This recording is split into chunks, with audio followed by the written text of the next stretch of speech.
एक समय है। अगर हम सभा उपदेशक उसका 3 अध्याय, किसका? सभा उपदेशक उसका 3 अध्याय और उसका पहला वचन हम पढ़ेंगे।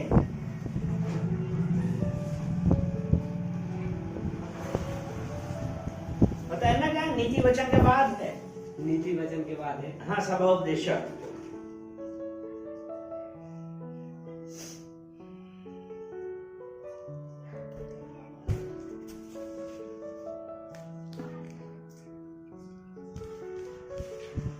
आप कर दीजिए। क्योंकि इसमें ऐसा लिखा है, हर एक बात का एक अवसर और प्रत्येक काम का जो आकाश के नीचे होता है एक समय है। यानी यहाँ पे ऐसा लिखा है ना कि हर एक बात का एक अवसर और प्रत्येक काम का जो आकाश के नीचे होता है एक समय है।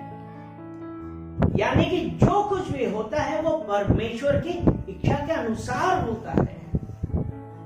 और जब परमेश्वर की इच्छा के अनुसार कुछ हो रहा है तो क्या हमको परमेश्वर से ये कहना चाहिए या अपने आप से हम ये पूछें कि अभी तक मेरे साथ क्यों नहीं हुआ, अभी तक मुझे जवाब क्यों नहीं मिला? आता है ना, यही प्रश्न आता है। लेकिन यहां तो साफ साफ कह रहा है, परमेश्वर का वचन कह रहा है कि हर बात का एक अवसर होता है और एक समय होता है। तो हमको क्या करना है? हमको यही करना है कि परमेश्वर, मुझे पता है कि हर बात का एक समय है और जो कुछ भी हमारे जीवन में होगा वो आपकी इच्छा के अनुसार होगा और समय आने पर होगा। अगर हम मरकुस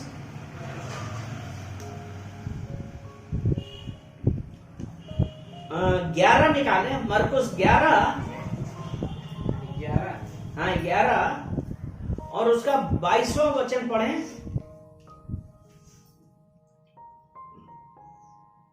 यीशु ने उसको उत्तर दिया कि परमेश्वर पर विश्वास रखो। यहाँ पे है, यीशु ने उसको उत्तर दिया, परमेश्वर पर विश्वास रखो। यानी कि ये इसे थोड़ा पहले का है। जब हम थोड़ा इसे पहले पढ़ते हैं तो यीशु मसीह को भूख लगी थी। वो अंजीर के पेड़ के पास गए, उसमें फल नहीं लगे थे और यीशु मसीह ने उसको श्राप दिया। क्या कि वो श्राप क्या दिया था कि तू सूख जा, है ना? तो इसके 11 का 12 में लिखा है, दूसरे दिन जब वे बैतनिय्याह से निकले तो उसको भूख लगी। वह दूर से अंजीर का एक हरा पेड़ देखकर निकट गया कि क्या जाने उसमें कुछ पाए, पर पत्तों को छोड़ कुछ ना पाया, क्योंकि फल का समय ना था। फल का समय नहीं था। इस पर उसने उससे कहा, अब से तेरा फल कभी ना खाएं, अब से कोई तेरा फल कभी ना खाए। यानी कि उसने क्या श्राप दे दिया? उससे पहले लेकिन ये था कि फल का समय ना था। और जब वो वापस लौट रहे थे तब पतरस ने कहा, अब पतरस को वो 11 के 21 में है, पतरस को वह बात स्मरण आई और उसने उसे कहा, हे रब्बी देख, यह अंजीर का पेड़ जिसे तूने श्राप किया था सूख गया। यानी कि यीशु मसीह ने बोला। फिर 22 वचन में यीशु मसीह ने पतरस से कहा, परमेश्वर पर विश्वास रखो। हालेलुया। अगर आज हम परमेश्वर पर विश्वास रखते हैं तो 23वां वचन इसका ऐसा कहता है, मैं तुमसे सच कहता हूं कि जो कोई इस पहाड़ से कहे तू उखड़ जा और समुद्र में जा पड़ और अपने मन में संदेह ना कर। यहां पे क्या चीज है? संदेह ना करे। वरन प्रतीत करे कि जो कहता है वह हो जाएगा, तो उसके लिए वही होगा। हालेलुया। यानी कि आज जब हम उस परमेश्वर से प्रार्थना कर रहे हैं, हमने एक बार भी अपने दिमाग में ये नहीं लाए कि हम तो अति प्रार्थना कर रहे हैं। जवाब क्यों नहीं? इसका मतलब अविश्वास हो गया। यानी कि अविश्वास हो गया, और जो अविश्वास है वो परमेश्वर का सबसे बड़ा दुश्मन है। यहां पे कि परमेश्वर को विश्वास रखो। अगर आज परमेश्वर आपसे मुझसे कह रहा है कि आपका छुटकारा हो गया है, आपकी चंगाई हो गई, बस विश्वास रखना है कि मेरी चंगाई हो गई है। अगर हिब्रानियां 11 उसका 1 वचन कहता है, विश्वास आशा की हुई वस्तु का निश्चय और अनदेखी वस्तु का प्रमाण है। यानी कि विश्वास हमारा क्या है? अभी हमने देखा नहीं कि हमारी चंगाई हो गई, हमारा छुटकारा हो गया, हमारी प्रॉब्लम्स हट गई, नहीं, हमने देखा नहीं है, लेकिन हमको विश्वास है कि विश्वास आशा की हुई वस्तुओं का निश्चय है और अनदेखी वस्तुओं का प्रमाण है। हमने विश्वास से कहा मेरी चंगाई हो गई है। क्या यहां पे है? विश्वास, उसमें कोई संदेह नहीं है। लेकिन बस हमने कहा कि मेरी चंगाई हो गई है। लोग जितना भी बोलते रहें, हमको उनकी बातें नहीं सुननी चाहिए, क्योंकि अगर यही मरकुस 10 उसका 46 वचन में हम ये देखते हैं कि जब यरीहो में आए और जब यीशु मसीह उसके चेले और एक बड़ी भीड़ यरीहो से निकलती थी, तब तिमाई का पुत्र बरतिमाई एक अंधा भिखारी सड़क के किनारे बैठा था। कौन? अंधा, जिसको कुछ दिखाई नहीं देता था, लेकिन उसने का कान ठीक थे, उसने सुना था कि यीशु मसीह ने बहुत लोगों की चंगाई करी है, छुटकारा दिया है, बहुत बड़े बड़े कार्य किए हैं। उसने क्या देखा था? सुना था। और सुनने के बाद उसने क्या किया था?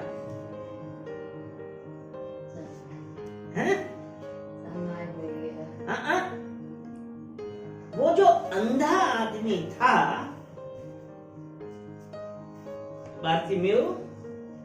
बरतिमाई अंधा भिखारी, उसने सिर्फ क्या सुना था कि यीशु मसीह अपने चेलों के साथ और एक बड़ी भीड़ के साथ जा रहे हैं, लेकिन उसने एक ये पक्की बात की, उसने सुना था कि यीशु मसीह ने बड़े बड़े कार्य किए हैं, बहुतों की चंगाई करी है, बहुतों की दुष्ट आत्माएं भागी हैं, मृत्यु को जीवित किया है, असंभव को संभव करने वाला परमेश्वर है। उसने सुना। उसने क्या किया था? सुना था, और सुनने के साथ साथ और क्या किया था? विश्वास किया था। हालेलुया। और विश्वास कैसे आता है? विश्वास सुनने से। क्या सुनना? परमेश्वर के वचन। उसने, उस अंधे ने विश्वास किया कि हाँ, यीशु मसीह ने बड़े बड़े कार्य किए। और जब वो निकल रहा था, तब वो अंधा चिल्लाता है। वह ये सुनकर कि यीशु नासरी पुकार कर कहने लगा, हे दाऊद की संतान, यीशु मुझ पर दया कर। विश्वास, वो विश्वास से चिल्ला रहा था।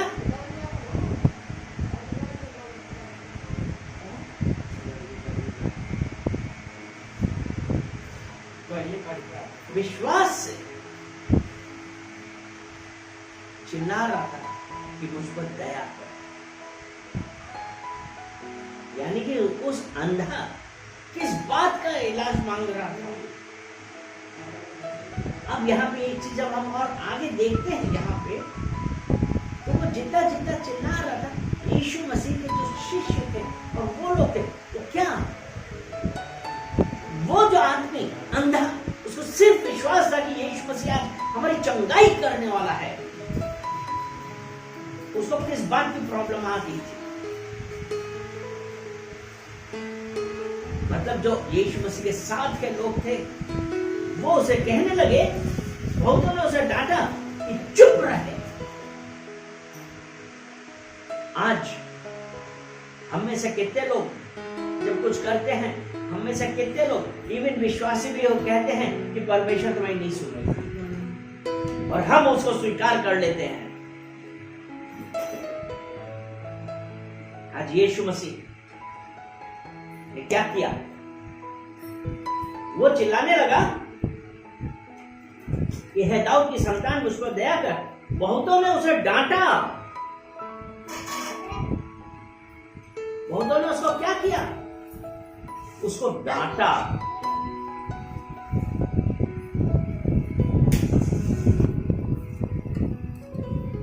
डांटा और फिर चुप रहे, यानी कि लोग आपको रोकेंगे।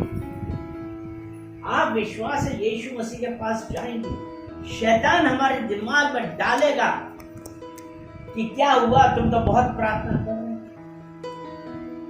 तो वही साथ वाले लोग उसको रोक लेंगे। लेकिन एक जरूरी बात यह है, वो यीशु मसीह जो हमारा हृदय देखता है और जो सब जानता है, इतनी बड़ी भीड़ होने के बाद जो शोर हो रहा होगा, लेकिन वो सच्चे हृदय से पुकार रहा है। यीशु मसीह ने क्या किया? तब यीशु ने ठहर कर कहा, उसे बुलाओ। आज यीशु आपसे और मुझसे कह रहा है, हमको बुला रहा है। और जब लोगों ने ये देखा कि यीशु ने कहा उस अंधे के लिए कि उसे बुला, लोगों को विश्वास नहीं होता है कि यीशु आज भी आपसे और हमसे बात करने के लिए कह रहा है, कम टू मी, मेरे पास आओ बोझ से दबे लोगों, अपना बोझ मुझे। वो यीशु मसीह कह रहा, अपना बोझा मुझे दे। क्या हम विश्वास कर रहे हैं? वो अंधा जब उसको कहा चल वो तुझे बुलाता है, तब उस अंधे ने क्या किया? मैं अपना कपड़ा फेंक शीघ्र उठा, यानी कि वो कपड़ा जब वो भीख मांगता था तो वो पैसे नीचे ही रखता होगा, लेकिन उसने इस बात की चिंता नहीं करी कि उसके पास क्या है, उसको किस बात का नुकसान होगा। उसको बस इस बात की खुशी थी कि यीशु उसे बुला रहा है। हालेलुया! वही यीशु आज यहाँ पे आप सब मुझसे कह रहा है कि मेरे पास आमीन। जब वो वहां पे कहा गया तो यीशु ने कहा, क्या चाहता है मैं तेरे लिए क्या करूं? मतलब तुम्हारा हृदय साफ, तुम सच्चे हृदय से आज यीशु को पुकार रहे हैं, विश्वास करके यीशु आज आपसे पूछ रहा है, मैं तेरे लिए क्या करूं? आज वो यीशु पूछ रहा है, मैं क्या करूं? और प्रार्थना हम कर रहे हैं। अगर हम भजन संहिता 66, भजन संहिता 66 उसका 20 वचन पढ़ते हैं,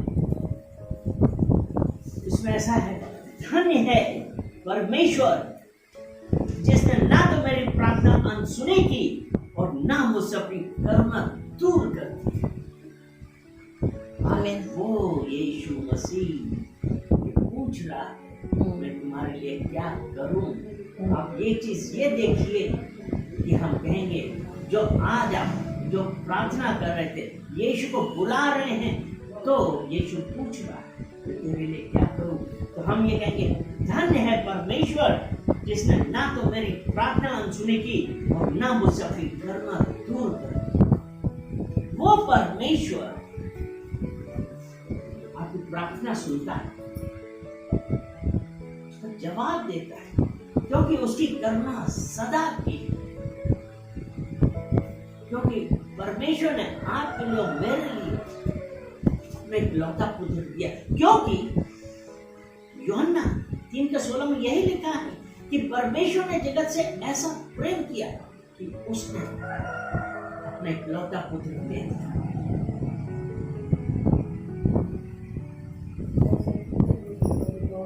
क्या किया? उसने ये कहा कि उसने अपना इकलौता पुत्र दे दिया ताकि जो कोई उस पर विश्वास करे वह नष्ट ना हो वरन अनंत जीवन पाए। वो यीशु मसीह नहीं चाहता है कि कोई नष्ट हो, वो नहीं चाहता अनंत जीवन।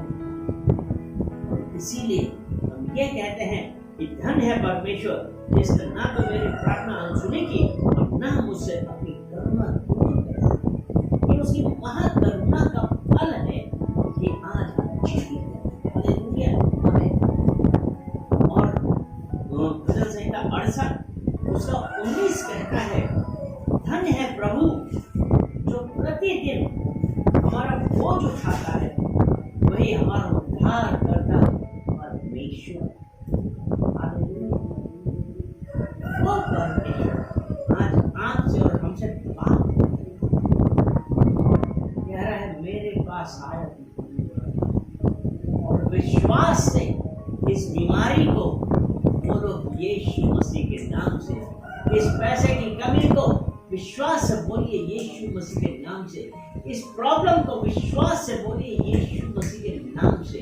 और आज वो परमेश्वर का वचन विश्वास है, परमेश्वर पर विश्वास है। आज जब हम उस परमेश्वर के ऊपर विश्वास करते हैं, आज हमको विश्वास है कि आज हमने अपने परमेश्वर से अपनी चंगाई मांगी, आज हमने अपने परमेश्वर से अपना छुटकारा मांगा है।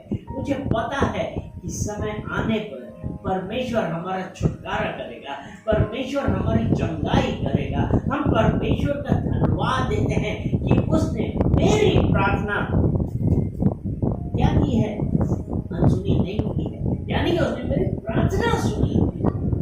आज हम उस परमेश्वर का धन्यवाद देते हैं। आज हम अपने जीवन में अविश्वास अगर लेके चल रहे हैं या कोई ऐसी चीज लेके चल रहे हैं जो हमको परमेश्वर के द्वारा नियत करी की गई चीज से दूर कर दिया, अपने आप को शुद्ध करिए, पश्चाताप करिए। और जो आपके साथ जबरदस्ती चल रहे हैं उनको हटाइए, जो चिंताएं उनको दूर करिए और बोलिए कि मैं नहीं वरन पिता परमेश्वर आपकी मर्जी मेरे जीवन में होने पाए। और जिस दिन से हम आज ये करने लगेंगे, विश्वास रखिए परमेश्वर आपसे यही पूछेगा, बोल मैं तेरे लिए क्या हूं, तुम मुझसे क्या चाहता है। आज हम उस परमेश्वर का धन्यवाद करते हैं कि उसने मेरी प्रार्थना अनसुनी नहीं, क्योंकि उसकी करुणा सदा की है। हालेलुया। चलिए हम परमेश्वर को धन्यवाद दें और कहें कि परमेश्वर मेरी मर्जी नहीं वरन आपकी मर्जी हमारे जीवन में होने पाए। पिता परमेश्वर हम धन्यवाद देते हैं, धन्यवाद देते हैं, धन्यवाद देते हैं कि पिता परमेश्वर आज आपने अपने वचनों के द्वारा हम लोगों से बातें करी, क्योंकि वचन तो कहता है कि परमेश्वर पर विश्वास। पिता परमेश्वर हम किसी भी समय से या किसी भी बंधन से नहीं बंधेंगे, हम सिर्फ विश्वास रखेंगे कि पिता परमेश्वर जब हम आज आपको आवाज लगा रहे हैं, जिस प्रकार आपने बात की आवाज सुनी पिता परमेश्वर, हमारी भी आवाज सुनिए, इस बहन की आवाज सुनिए, इस भाई की आवाज सुनिए, हर जो कष्ट में है उनकी आवाज सुनिए। और पिता परमेश्वर आज चंगाई उनका छुटकारा करिए। पिता परमेश्वर प्रार्थना करते हैं कि पिता परमेश्वर आज जब हम आपसे प्रार्थना करते हैं, हम पश्चाताप करते हैं, तो आपने कहा कि मत डर, मैंने तुझे छुड़ा लिया, आपने हमको चंगाई दे दी है। पिता परमेश्वर हम उसके लिए धन्यवाद करते हैं। हर बीमारी को अभी और इसी वक्त यीशु मसीह के नाम से बांध के नरक रूप की आज्ञा एक देते हैं, धन्यवाद करते हैं। सारा आदर महिमा हम आपको देते हैं। यीशु मसीह के नाम से। आमेन, आमेन, आमेन।